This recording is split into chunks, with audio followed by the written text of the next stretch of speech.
ಕಾಂಗ್ರೆಸ್ ಪಕ್ಷದ ಬೆನಿಫಿಟ್ ತಗೊಂಡು ಇಲ್ಲದಂತ ಭಾರತ ದೇಶದಲ್ಲಿ ಜನ ಇಲ್ಲ.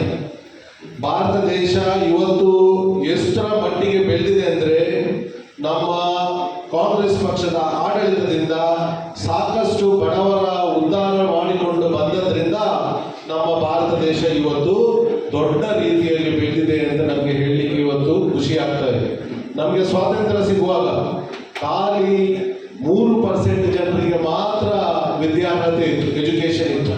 ಉಳಿದ 97% ಜನರಿಗೆ ಏನು ಎಜುಕೇಶನ್ ಇರಲಿಲ್ಲ.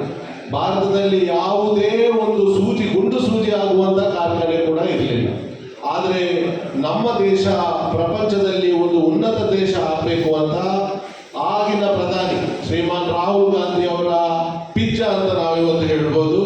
ಅವರೊಂದು ದೂರದೃಷ್ಟಿಯಲ್ಲಿ ಒಂದು ದೊಡ್ಡ ಫೌಂಡೇಶನ್ ಹಾಕಿದ್ರಿಂದ ಪ್ರಾಯಶಃ ಇವತ್ತು ಭಾರತ ದೇಶ ಒಂದು ಉನ್ನತ ಶ್ರೇಣಿಯಲ್ಲಿ ಇವತ್ತು ಇದೆ ಅಂತ ನಾನು ಇವತ್ತು ಹೇಳಲಿಕ್ಕೆ ಬಯಸ್ತಾ ಇದ್ದೇನೆ. ಇದಕ್ಕೆಲ್ಲ ಮುಖ್ಯ ಕಾರಣ ದೂರದೃಷ್ಟಿಯಲ್ಲಿ ನಮ್ಮ ದೇಶದ ಆಡಳಿತವನ್ನ ಮಾಡಿದ ಕಾಂಗ್ರೆಸ್ ಪಕ್ಷದ ಪ್ರಧಾನಿಗಳು. ಸೊ ಅದರಲ್ಲಿ ಅವರದೇ ಕುಟುಂಬದಲ್ಲಿ ಬಂದಂತ ಒಂದು ಉನ್ನತ ನಾಯಕ ಇವತ್ತು ರಾಹುಲ್ ಗಾಂಧಿ ಅವರ ಇವತ್ತು ನಾವು ಹುಟ್ಟುಹಬ್ಬ ನಾವು ಆಚರಿಸ್ತಾ ಇದ್ದೇವೆ. ನನಗೊಂದು ಭಾರಿ ದೊಡ್ಡ ಖುಷಿ, ಯಾಕಂದ್ರೆ ನನ್ನ ವಿಧಾನಸಭಾ ಕ್ಷೇತ್ರದಲ್ಲಿ 2 ಬ್ಲಾಕ್ ಬರ್ತದೆ, ಒಂದು ಉಡುಪಿ ಬ್ಲಾಕ್ ಮತ್ತೊಂದು ಬ್ರಹ್ಮಾವರ ಬ್ಲಾಕ್. 2 ಬ್ಲಾಕ್ ಅಲ್ಲಿ ಕೂಡ ಒಂದು ಉನ್ನತ ಶ್ರೇಣಿಯಲ್ಲಿ ಇವತ್ತು ನಾವು ರಾಹುಲ್ ಗಾಂಧಿ ಅವರ ಹುಟ್ಟುಹಬ್ಬ ಆಚರಿಸಿ ಯಾರೆಲ್ಲ ಅರ್ಹರಿದ್ದಾರೆ, ಕಾಂಗ್ರೆಸ್ ಪಕ್ಷದ ನಮ್ಮ ಏಳಿಗೆ ಏನಿದೆ, ನಮ್ಮ ಪಾಲಿಸಿ ಏನಿದೆ, ಬಡವರ ಜನರನ್ನ ಬಡ ಜನರನ್ನ ನಾವು ಮೇಲೆ ತರುವಂತಹ ಒಂದು ಕೆಲಸ ಕಾಂಗ್ರೆಸ್ ಪಕ್ಷದ ಫಸ್ಟ್ ನಮ್ಮದು ಪ್ರಣಾಳಿಕೆಯಲ್ಲಿ ಇದೆ. ಆ ಪ್ರಣಾಳಿಕೆಯಿಂದ ನಮ್ಮ ಪಕ್ಷದ ಆಫೀಸಲ್ಲಿ ಇವತ್ತು ಬಡ ಜನರನ್ನ ಒಂದು ಉನ್ನತ ಶ್ರೇಣಿ ಮಾಡುವಂತಹ ಒಂದು ಕೆಲಸ ನಮ್ಮ ಇವತ್ತು ಕಾರ್ಯಕರ್ತರು ಮತ್ತು ಬ್ಲಾಕ್ ಅಧ್ಯಕ್ಷರು ಮಾಡ್ತಾ ಇದ್ದಾರೆ. ಅವರಿಗೆ ನಾನು ಹೃತ್ಪೂರ್ವಕವಾದ ಇವತ್ತು ಅಭಿನಂದನೆಯನ್ನು ಸಲ್ಲಿಸ್ತಾ ಇದ್ದೇನೆ. ಎಷ್ಟೋ ಕೆಲಸ ವಿರೋಧ ಪಕ್ಷದವರು ಮಾಡಬಹುದು, ಎಷ್ಟೋ ಕೆಲಸ ಮಾಡಬಹುದು. ಯಾಕಂದ್ರೆ 12 ವರ್ಷದಿಂದ ಅವರು ಇವತ್ತು ಆಡಳಿತದಲ್ಲಿದ್ದಾರೆ. 12 ವರ್ಷದಿಂದ ನಮ್ಮ ದೇಶದಲ್ಲಿ ಸೇರಿದ ಎಲ್ಲಾ ರಾಜ್ಯದಲ್ಲಿ, ಒಂದು 5 ರಾಜ್ಯ ಬಿಟ್ಟು ಬಂದ ಎಲ್ಲ ರಾಜ್ಯದಲ್ಲಿ ಅವರೇ ಆಡಳಿತ ಇದ್ದಾರೆ. ಯಾರು ಬಡವರ ಏಳಿಗೆಗೆ ಕೆಲಸ ಮಾಡ್ತಾ ಇಲ್ಲ. ವಿರೋಧ ಪಕ್ಷದವರು ಕೆಲಸ ಮಾಡೋದು ಶ್ರೀಮಂತರ ಏಳಿಗೆ, ಕಾಂಗ್ರೆಸ್ ಪಕ್ಷದವರು ಕೆಲಸ ಮಾಡೋದು ಬಡವರ ಏಳಿಗೆ. ಅದು ನಾವು ಇವತ್ತು ತಿಳ್ಕೊಳ್ಬೇಕು. ಆದ್ರೆ ನೀವು ಆ ಬಡವರು ಕೂಡ ಇವತ್ತು ಕಾಂಗ್ರೆಸ್ ಪಕ್ಷವನ್ನ ಹಿಡಿಯುವಂತ ಕೆಲಸ ಮಾಡಬೇಕು. ನಾವೆಲ್ಲೂ ಕಾಂಗ್ರೆಸ್ ಪಕ್ಷವನ್ನ ದೂರ ಇಟ್ಟರೆ ಬಡವರು ಬಡವರಾಗಿ ಉಳಿತಾರೆ, ಶ್ರೀಮಂತರು ಶ್ರೀಮಂತರಾಗಿ ಉಳಿತಾರೆ. ಇಲ್ಲಿ ಏನಿವತ್ತು ನಾವಿವತ್ತು ಕೊಡ್ತಾ ಇದ್ದೇವೆ, ನಮ್ಮ ದುಡ್ಡ ಹಣದಲ್ಲಿ ನಾವು ಕೊಡ್ತಾ ಇದ್ದೇವೆ. ಯಾವುದೇ ಸರ್ಕಾರದ ಹಣದಲ್ಲಿ ನಾವು ಕೊಡ್ತಾ ಇದ್ದೇವೆ. ದುಡ್ಡ ಹಣ ನಮ್ಮ ಕಾರ್ಯಕರ್ತರು ನಾಯಕರು ಏನವರು ದುಡಿತಾರೆ, ಆ ಹಣದಲ್ಲಿ ಕಾಂಗ್ರೆಸ್ ಪಕ್ಷದ ನಮ್ಮ ಇವತ್ತು ಏನು ಪ್ರಪ್ರಥಮವಾಗಿ ನಾವು ಬಡವರನ್ನ ಉದ್ಧಾರ ಮಾಡ್ಬೇಕಂತ ನಮ್ಮದೇನು ನಮಗೆ ಮೆಸೇಜ್ ಕೊಟ್ಟಿದ್ದಾರ, ದುಡ್ಡ ಹಣದಲ್ಲಿ ನಾವು ನಿಮಗೆ ಕೊಡ್ತಾ ಇದ್ದೇವೆ. ಅದೇ ವಿರೋಧ ಪಕ್ಷದವರು ಇವತ್ತು ಸರ್ಕಾರದ ಹಣದಲ್ಲಿ ನಿಮಗೆ ಕೊಡ್ಬೋದು, ಆದ್ರೆ ಬಡವರಿಗೆ ಅವರಿಗೆ ಉದ್ಧಾರ ಮಾಡ್ಲಿಕ್ಕಿಲ್ಲ. ಅವರು ಶ್ರೀಮಂತರ ಸಾಲ ತೀರಿಸ್ತಾರೆ, ಬಡವರ ಏಳಿಗೆ ಮಾಡಲಿಕ್ಕೆ ನಮ್ಮ ದೇಶದಲ್ಲಿ ಹಿಂದೆ ಬರ್ತಾರೆ. ನಾವು ಇವತ್ತು ಅರ್ಥ ಮಾಡ್ಕೊಳ್ಬೇಕು. ಸೊ ಹಾಗೆ ಕಾಂಗ್ರೆಸ್ ಪಕ್ಷದ ಏನು ಉನ್ನತವಾದ ನಮ್ಮದು ಏನು ಯೋಜನೆಗಳಿದೆಯಾ ಅದನ್ನು ನಾವು ಇವತ್ತು ಸಪೋರ್ಟ್ ಮಾಡಿ ಈ ಆಡಳಿತವನ್ನ ನಾವು ನಮ್ಮ ದೇಶದಲ್ಲಿ ತರಬೇಕು ಅಂತ ನಾವು ಇವತ್ತು ಆಲೋಚನೆ ಮಾಡ್ತಾ ಇದ್ದೇವೆ. 2 ಮಾತು ಹೇಳಿ ನಾನು ಮುಗಿಸ್ತಾ ಇದ್ದೇನೆ. ರಾಹುಲ್ ಗಾಂಧಿ ಅವರು ಒಂದು ಪ್ರಜ್ಞಾವಂತ ಲೀಡರ್ ಆಗಿ ನಮ್ಮ ದೇಶದಲ್ಲಿ ಪರಿವರ್ತನೆ ಆಗ್ತಾ ಇದ್ದಾರೆ. ಅವ್ರಿಗೆ ಹೇಳ್ಬೋದು, ಟೀಕೆ ಬರ್ಬೋದು, ಆದ್ರೆ ಇವತ್ತು ನೀವು ಇವತ್ತು ಕಂಪೇರ್ ಮಾಡಿ ನೋಡ್ಬೇಕು, ನಮ್ಮ ಲೀಡರ್ ಒಳ್ಳೇದಿದ್ದಾರ, ವಿರೋಧ ಪಕ್ಷದವ್ರ ಲೀಡರ್ ಒಳ್ಳೇದಿದ್ದಾರ ಅಂತ ನೀವು ಕಂಪೇರ್ ಮಾಡಿ. ಒಂದು ಸಣ್ಣ ಮೊಬೈಲ್ ತಗೊಂಡು ಅವ್ರ ಹತ್ರ ಕೇಳಿ, ಈ ಮೊಬೈಲ್ ಅಲ್ಲಿ ಏನು ಟೆಕ್ನಾಲಜಿ ಅಂತ ರಾಹುಲ್ ಗಾಂಧಿ ಅವರ ಹತ್ರ ಕೇಳಿ, ಈ ಮೊಬೈಲ್ ಅಲ್ಲಿ ಏನು ಟೆಕ್ನಾಲಜಿ ಇರುವಂತ ನಮ್ಮ ವಿರೋಧ ಪಕ್ಷದ ನಾಯಕರ ಹತ್ರ ಕೇಳಿ, ಏನು ಹೇಳ್ತಾರೆ ನೋಡಿ. ನಾವು ಇದರಲ್ಲಿ ನಾವು ಇವತ್ತು ಅರ್ಥ ಮಾಡ್ಕೊಳ್ಬೇಕು, ಯಾರು ಇಂಟೆಲಿಜೆಂಟ್ ಇದ್ದಾರೆ, ಯಾರು ದೂರದೃಷ್ಟಿ ಇಟ್ಕೊಂಡು ನಮ್ಮ ಯುವಜನರಿಗೆ ಪ್ರೋತ್ಸಾಹ ಮಾಡ್ತಾರ, ಯಾರು ದೂರದೃಷ್ಟಿ ಇಟ್ಕೊಂಡು ನಮ್ಮ ಬಡವರಿಗೆ ನಾವು ಇವತ್ತು ಪ್ರೋತ್ಸಾಹ ಮಾಡ್ತೇವ, ಅವರು ಪ್ರಧಾನಿ ಆಗ್ಬೇಕಾ, ಅಥವಾ ಯಾರೋ ಒಂದು ಡೂಪ್ಲಿಕೇಟ್ ಒಂದು ಮಾಡಿಕೊಂಡು ಸುಳ್ಳು ಹೇಳಿಕೊಂಡು ಅವರು ಪ್ರಧಾನಮಂತ್ರಿ ಆಗ್ಬೇಕಾ ಅಂತ ನಾವಿವತ್ತು ಆಲೋಚನೆ ಮಾಡ್ಕೊಳ್ಬೇಕಾಗ್ತಾ ಇದೆ. ನೀವು ಬರುವ ಚುನಾವಣೆಯಲ್ಲಿ ರಾಹುಲ್ ಗಾಂಧಿಯನ್ನ ಪ್ರಧಾನಿ ಮಾಡುವಂತಹ ಜವಾಬ್ದಾರಿ ನಿಮ್ಗೆ ಇದೆ. ನಾವು ನಿಮ್ಮ ಜೊತೆಯಲ್ಲಿ ಇದ್ದೇವೆ. ಆದ್ರೆ ನೀವೇನು ಕೈ ಬಿಟ್ರೆ ನಮಗೆ ಏನೂ ಮಾಡ್ಲಿಕ್ಕೆ ಆಗಲಿಲ್ಲ. ನಿಮ್ಮ ಏಳಿಗೆಗೆ ನಾವು ಸ್ಪಂದಿಸ್ತೇವೆ, ಆದ್ರೆ ಪಕ್ಷದ ಏಳಿಗೆಗೆ ಪಕ್ಷದ ಕೈಯನ್ನು ಹಿಡ್ಕೊಂಡು ಆ ವ್ಯಕ್ತಿಯನ್ನ ಪ್ರಧಾನಮಂತ್ರಿಯ ಪಟ್ಟಕ್ಕೆ ಏರಿಸುವಂತಹ ಜವಾಬ್ದಾರಿ ನಮ್ಮ ಎಲ್ಲರಿಗೂ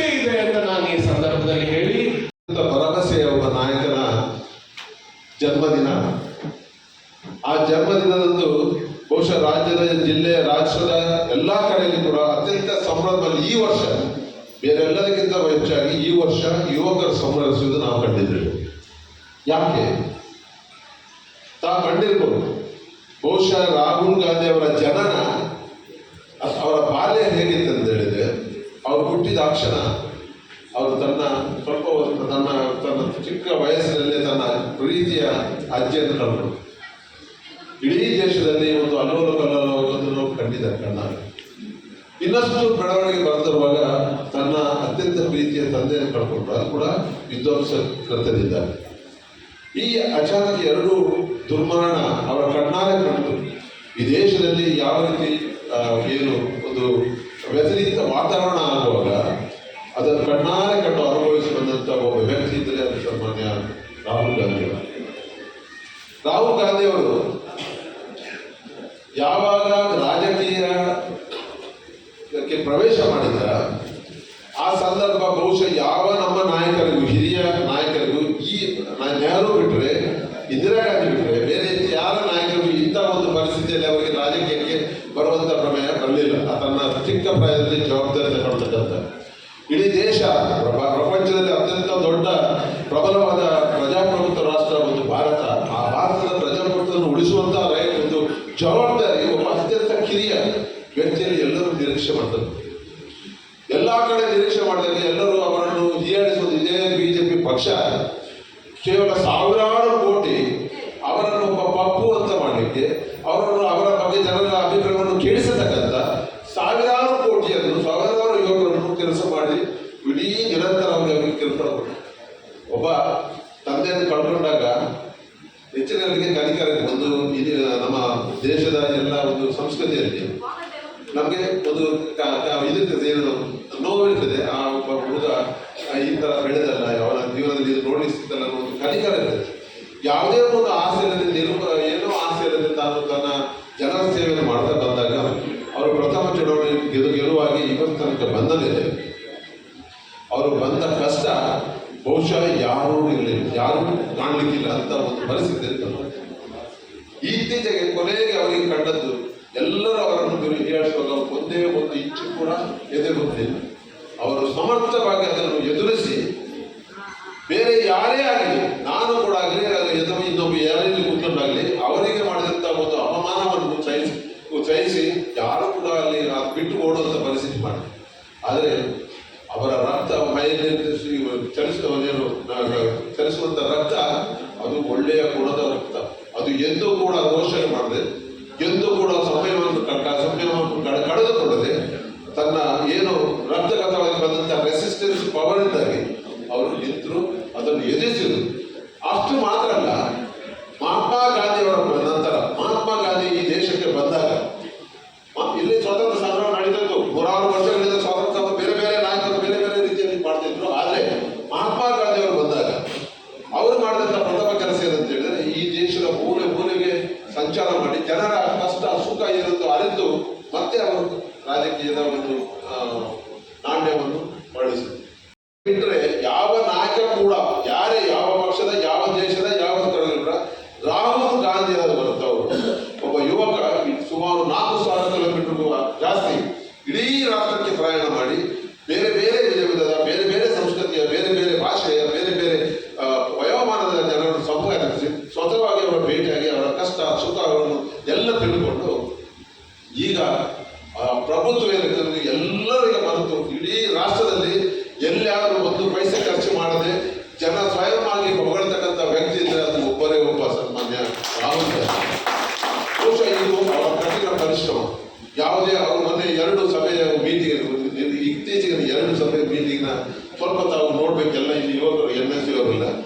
ಒಂದು ಮೊನ್ನೆ NDA ಏನು ಗ್ರೂಪ್ ಉಂಟಲ್ಲ, ಅಲಯನ್ಸ್ ಉಂಟಲ್ಲ, ಅಲ್ಲಿ ಸಭೆ ಕರೆದಾಗ ಅವ್ರು ಎಲ್ಲ ಮಾತಾಡಿದ್ದೇನೆ ಅಂತ ಹೇಳಿದ್ರೆ, ನೀವೆಲ್ಲ ನಮ್ಮ ಮಿತ್ರ ಪಕ್ಷಗಳು ನಾವು ಇವತ್ತು ಸೇರಿದ್ದೇವೆ. ಕಳೆದ ಸಭೆಯಲ್ಲಿ ಕಳೆದ ಬಾರಿನ ಸಭೆ ಕರೆದಾಗ ನಾನು ಒಬ್ಬನೇ ಇಲ್ಲಿದ್ದೆ ಕೋಣೆಯೊಳಗೆ. ಇವತ್ತು ನೀವೆಲ್ಲ ಸೇರಿದ್ದೀವಿ. ನಾನು ಅದಕ್ಕಿಂತ ಮೊದಲ ಸಭೆಯಲ್ಲಿ ನಾನು ಮಾತಾಡಿದಾಗ ಯಾರು ಕೂಡ ನನ್ನನ್ನು ನಂಬಿಲ್ಲ. ನಾನು ಹೇಳಿದ ವಿಚಾರವನ್ನು ನನ್ನ ಮೇಲೆ ಭರವಸೆ ಕೂಡ ಇರಲಿಲ್ಲ. ನಾನು ವಿಚಾರ ಬಗ್ಗೆ ನನಗಿಂತ ತಿಳಿಸ್ತೀನಿ ಯಾರು ನಂಬಿಲ್ಲ.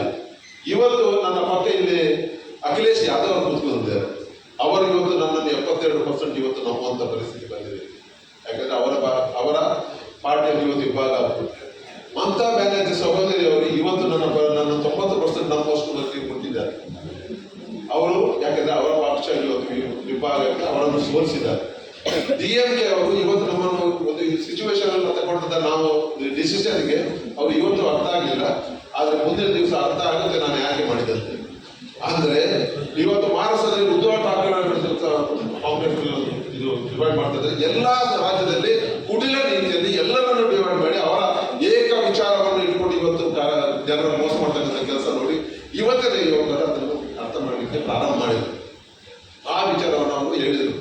ಒಂದು ವೇಳೆ ಪ್ರಜಾಪ್ರಭುತ್ವ ಇಲ್ಲಿ ಉಳಿಬೇಕಾದ್ರೆ, ಸಂವಿಧಾನ ಉಳಿಬೇಕಾದ್ರೆ ನಾವೆಲ್ಲ ಒಗ್ಗಟ್ಟಾಗದಿದ್ದರೆ ಬಹುಶಃ ಮುಂದಿನ ಸಭೆಯಲ್ಲಿ ನಾವು ಯಾರು ಕೂಡ ಮಾತನಾಡದ ಹಕ್ಕನ್ನು ಕಳೆದುಕೊಳ್ತೇವೆ ಅನ್ನತಕ್ಕಂಥ ವಿಚಾರವನ್ನು ಹೇಳಿದರು. ಅದರ ನಂತರ ಮೊನ್ನೆ ಅಷ್ಟೇ ಒಂದು ಮಾಡಿದಂಥ ಭಾಷಣ, ಮೊನ್ನೆ ರಾಜಸ್ಥಾನದ ಕೋಟದಲ್ಲಿ ಒಂದು ಭಾಷಣ ಮಾಡಿದ್ರು. ಯಾರನ್ನು NSU ದಯವಿಟ್ಟು ಕೇಳಬೇಕು, ಯುವಕ ಕಾಂಗ್ರೆಸ್ ಅವರು ಮಾಡಿದಂಥ ಒಂದು ಸಭೆ ಬಹುಶಃ ಚರಿತ್ರೆಯಲ್ಲಿ ಇನ್ನು ಬರೆಯುವಂತಹ ಸಭೆ ಅದು.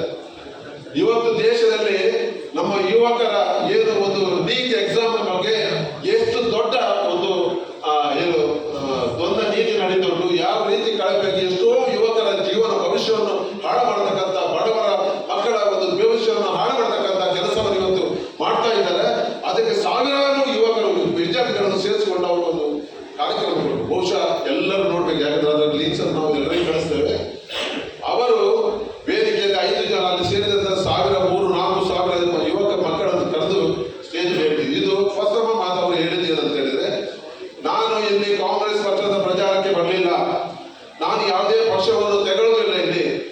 ಇಲ್ಲಿ ನಾನು ಹೇಳಿರುವಂತ ವಿಚಾರವನ್ನು ತಾವು ಕಿವಿ ಕೊಟ್ಟು ಕೇಳಬೇಕು. ಏನಂದ್ರೆ ನೀಟ್ನಂತ ಎಕ್ಸಾಮ್ ನಲ್ಲಿ ಇವತ್ತು ಏನು ಅದರಲ್ಲಿ ಭ್ರಷ್ಟಾಚಾರ ಬಂದಾಗ ಏನಾಗುತ್ತೆ ಅನ್ನೋ ಬಗ್ಗೆ, ಮತ್ತೆ ಇಲ್ಲಿಯ ಶಿಕ್ಷಣ ವ್ಯವಸ್ಥೆಗಳು ಹೇಗೆ ಆಗಿದೆ, ನಮ್ಮ ಇಡೀ ದೇಶದ ಯುವಕರ ಭವಿಷ್ಯ ಯಾವ ರೀತಿ ನಾವು ಕೊಲ್ಲುತ್ತಿದ್ದೇವೆ ಅನ್ನೋ ಬಗ್ಗೆ ಅತ್ಯಂತ ಯಾವುದೇ ಒಂದು ಬಯಸ್ ಆಗಿ ಮಾತಾಡದೆ ತನ್ನ ಸ್ವಂತ ನಿರ್ಧಾರದಲ್ಲಿ ಕೆಲವು ವಿಚಾರವನ್ನು ವಿಜುವಲ್ ಕಾಂಟ್ಯಾಕ್ಟ್ ಅಲ್ಲಿ ಮಾಡಿದ್ರು.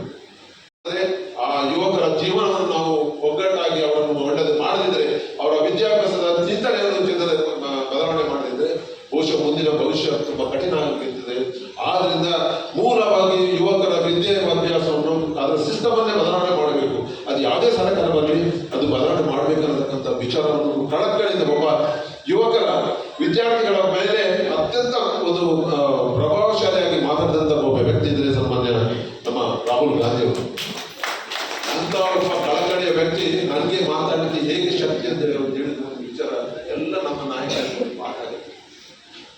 ನಾನು 4,000 ಕಿಲೋಮೀಟರ್ ನಾನು ನಡೆದಿದ್ದೆ. ಯಾಕಂತ ಹೇಳಿದ್ರೆ ನನಗೆ ಎಲ್ಲ ಈ ಅನುಭವಗಳು ಸಿಕ್ಕು, ಸ್ವಂತ ನಾನು ಅನುಭವಿಸಿದ್ದೆ. ನಾನು ಕಣ್ಣಾರೆ ಕಂಡದ್ದು, ಯಾರೇ ಭಾಷಣ ಯಾರ ಬರೆದಂತ ವಿಚಾರವನ್ನು ಇಟ್ಕೊಂಡು ಮಾಡಲಿಲ್ಲ, ಕಣ್ಣಾರೆ ಕಂಡದ್ರಿಂದ ಇವತ್ತು ನನಗೆ ಪ್ರತಿಯೊಂದನ್ನು ಪ್ರಯೋಗಾತ್ಮಕವಾಗಿ ನೋಡ್ಲಿಕ್ಕೆ ಆಗ್ತದೆ. ಅದನ್ನು ವಿಚಾರ ದೃಷ್ಟಿಯಿಂದ ನಾನು ಮಂಡಿಸ್ಲಿಕ್ಕೆ ಆಗುತ್ತೆ ಅಂತ ವಿಚಾರವನ್ನು ಅತ್ಯಂತ ಸ್ಪಷ್ಟವಾಗಿ ಸ್ಪಷ್ಟ ಕಲ್ಪನೆ ಇರತಕ್ಕಂಥ ಒಬ್ಬ ವ್ಯಕ್ತಿ ಸನ್ಮಾನ್ಯ ನಮ್ಮ ರಾಹುಲ್ ಗಾಂಧಿ ಅವರು. ಬಂಧುಗಳೇ, ನಾನು ಹೆಚ್ಚಿಗೆ ಮಾತಾಡೋದು ತುಂಬಾ ಜನ ಬಂದಿದೆ. ಆದರೆ ನಮ್ಮ ಎಲ್ಲ ಒಬ್ಬ ನಮ್ಮ ನಾಯಕರು ಮತ್ತೆ ನಮ್ಮ ಯುವಕರು ಈ ವಿಚಾರವನ್ನು ಮನಗೊಂಡು ನಾವು ಮುಂದಿನ ದಿವಸ ಈ ರಾಷ್ಟ್ರದಲ್ಲಿ ನಮ್ಮ ಈ ದುಷ್ಟ ಶಕ್ತಿಯನ್ನು ಈ ಮುಖಾಂತರ ನಾವು ಅವರನ್ನು ಹೊಡೆತಪ್ಪಿಸಬೇಕು. ಮಾಡದಿದ್ರೆ ನಮ್ಮ ಸಂವಿಧಾನ ಕೈ ಬಿಡುತ್ತೆ ಅಂತ ಹೇಳಿಕೊಂಡು